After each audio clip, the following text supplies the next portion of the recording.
Halo Pak D Lover, ketemu lagi ya sama Pak D. Dan seperti biasa, kali ini Pak D bakal mendongeng sebuah alur cerita dari film-film yang kalian request. Dan hari ini requestan datang dari teman kita berikut ini. Dia merequest sebuah film yang berjudul Boarding House. Film ini adalah salah satu film busuk yang gak ada faedahnya ya, yang menceritakan tentang sebuah kos-kosan laknat yang semua isi penghuninya itu sangean ya. Dan udah gitu aja, kayaknya sih udah cukup jelas ya. Ya wes, langsung saja kita masuk ke review. Silahkan klik dulu tombol subscribe-nya, klik. Kalau sudah, silahkan duduk yang manis, jejer yang rapi, buang dulu sempak kalian, bebaskan burung kalian, dan Pak D puter intro nih Pak D.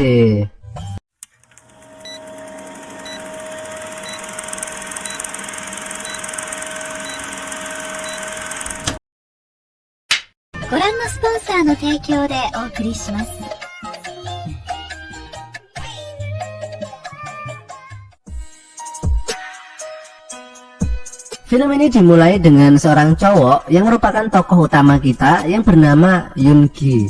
Dia ini adalah mahasiswa baru yang kini sedang mencari kos-kosan di kota ini. Dan ketika dia nyampe di kosan, dia kemudian memanggil-manggil makhluk penunggu kos tersebut. Kula nuwun, Assalamualaikum.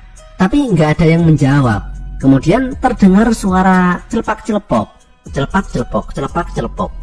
Suara apaan tuh?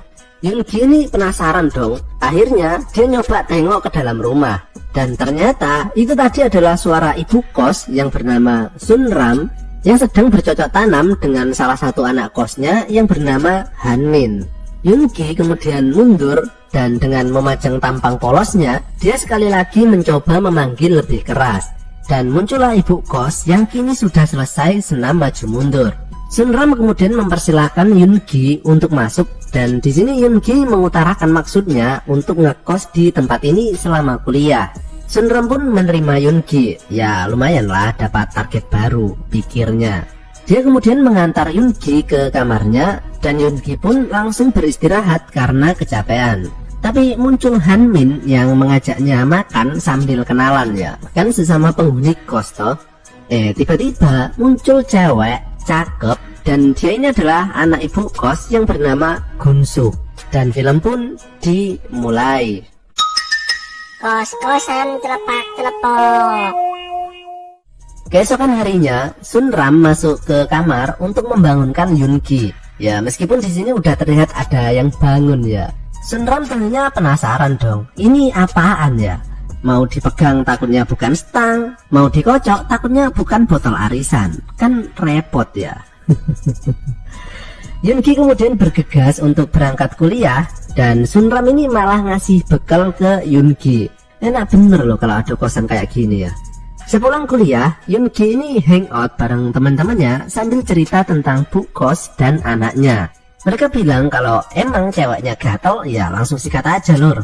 Yoon-gi kemudian pulang, tapi karena kebanyakan minum beras kentur, dia ini jadi teler ya, dan lele di jalan. Untung saja muncul Gun-suk yang kemudian membantunya untuk masuk ke dalam kosan. Dan ketika Yoon-gi ini udah terjatuh di kasur, Gun-suk dengan cepat mau membuka baju Yoon-gi untuk melaksanakan prosesi pengencrotan. Tapi Yoon-gi ini nggak mau loh. Dan dengan perasaan kecewa, Gun-suk pergi dari kamar Yoon-gi. Nah, pada poin ini cuma satu hal yang ada di pikiran Pak D.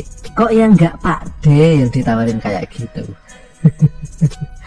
Paginya pas Yoon-gi lagi sikat gigi, dia melihat Gun-suk yang sedang cuci muka dan pakai pakaian yang seksi banget. Otomatis antena bawah langsung menangkap sinyal yang cukup kuat untuk bangun. Yoon-gi pun segera masuk ke dalam kamar untuk bersiap-siap berangkat kuliah. Tiba-tiba bu kos malah masuk kamar dan melihat antenanya yang lagi tegang. Karena malu, Yoon-gi segera pergi kuliah, dan terlihat bu kos yang senyum-senyum melihatnya. Malamnya pas Yoon-gi sedang mencari aqua karena haus, dia nggak sengaja mendengar suara desahan sayu yang melambai-lambai di tengah heningnya malam. Penasaran, Yoon-gi kemudian mencoba mencari sumber suara tersebut, yang ternyata berasal dari bu kos yang sedang mengobok-ngobok kantong ajaibnya. Nggak tahu nyari apaan, kayaknya sih kacang.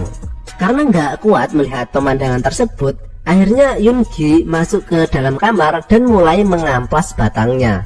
Keesokan harinya pas Yoongi berangkat kuliah, tiba-tiba muncul Gunsuk yang langsung nempel kayak cecak ya.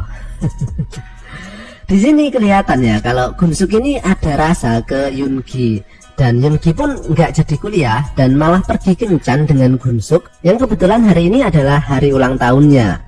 Sepulangnya di depan kos-kosan terlihat sosok cewek yang berdiri, dan itu ternyata adalah pacar Yoongi dari desa yang bernama Mila. Dan Gunsuk ini terlihat agak kecewa ya, karena tahu kalau Yoongi ini udah punya pacar. Yoongi pun mengajak masuk Mila dan memperkenalkannya ke ibu kos. Tapi Sunram ini nggak terlalu senang dengan keberadaan Mila di tempat ini. Dan ketika Yoongi mengajak Mila masuk ke dalam kamar untuk melepas rindu, tiba-tiba Sunram masuk dan mengatakan agar Mila tidur bareng dengannya saja, karena nggak baik ya kalau cowok dan cewek dalam satu kamar, berbahaya katanya.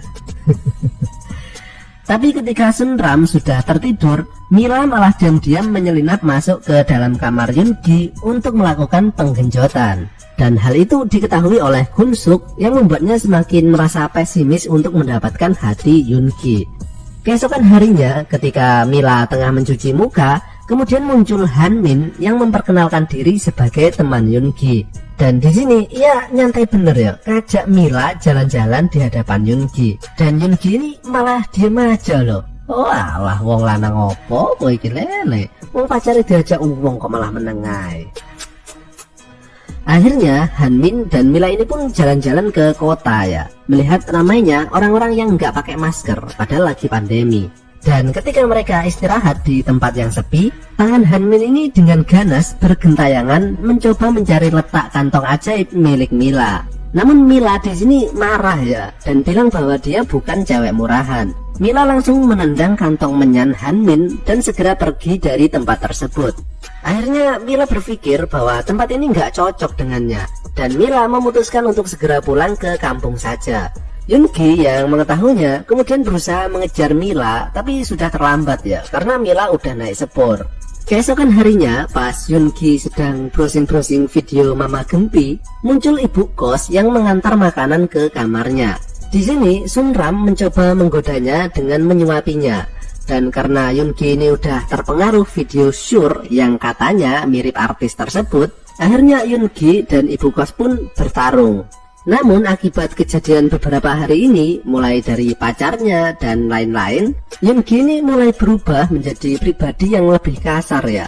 Dia ini sering banget memaksakan kehendaknya baik kepada Sunram maupun kepada Gunsuk. Tapi kemudian dia sadar ya bahwa kos-kosan laknat ini sedikit demi sedikit telah merubah jalan ninjanya. Akhirnya Yoongi ini pun memutuskan untuk keluar dari kosan ini dan kembali saja ke kampung untuk jadi petani, sehingga dia bisa bercocok tanam dengan pacarnya setiap hari. Dan film pun berakhir.